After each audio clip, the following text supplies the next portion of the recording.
What I hope to show you in this video is a comparison in damage between Lethality Akshan and on-hit Akshan at different stages of the game with 1, 3, and 5 items against a variety of classes with differing armor and health numbers. The first comparison is going to be against the ADC class at levels 10, 15, and 18. You can see that only at level 10 does Ghostblade outperform Kraken. The combo I'm using here is a fairly standard Akshan engage using E to swing around the target for about 180 degrees, followed up by 2 sets of auto attacks and a Q proc.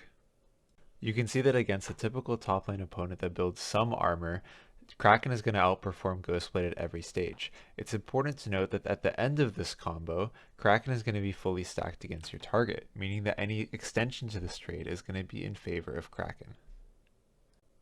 It's interesting to note here that a one-item Akshan against tanks at any stage of the game does relatively the same amount of damage, differing by at most 30 or so.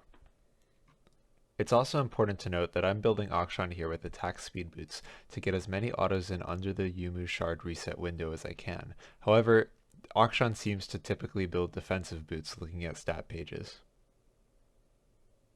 We now move on to a 3-item damage comparison, where the difference in damage begins to become a little more stark.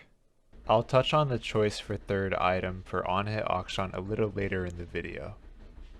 It's interesting to note here that even against ADCs with low health and low damage, Kraken Bork Mortal is still able to oftentimes outperform the Lethality build, likely due to the nature of the combo I use. If you were just coming out of stealth auto attacking and going back, obviously Ghostblade is going to have a lot higher damage potential. Against a top laner with armor, the difference is really stark, differing by as much as 500 damage per combo. I'd like to emphasize how much less damage you're doing against top laners or tanks with armor. If you're playing Lethality and you haven't reached an armor pen item yet, please don't do combos like this. You'll do very little damage. Utilize your Yumu stacks, rapid fire cannon, and W invisibility to keep yourself out of harm's way while outputting likely more damage than the on-hit build. Don't engage until you have an armor pen item unless you're very confident in killing the opposing player. I'd now like to quickly speak to the difference in damage between 3 typical 3rd item builds on-hit Akshan between Mortal, Ginsu's, and LDR. To conclude, for on-hit Akshan, build LDR 3rd. Mortal is nice, but Akshans usually take Ignite anyway. Ginsu simply underperforms, even if it does cost 200 gold less.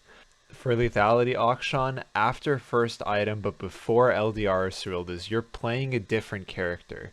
Play to invisibility and to poke. Don't engage as you normally do, you simply won't do any damage in the mid-game. Avoid Lethality Akshan unless the enemy team is mostly squishies or has high CC you'd like to avoid using rapid fire cannon. Thank you.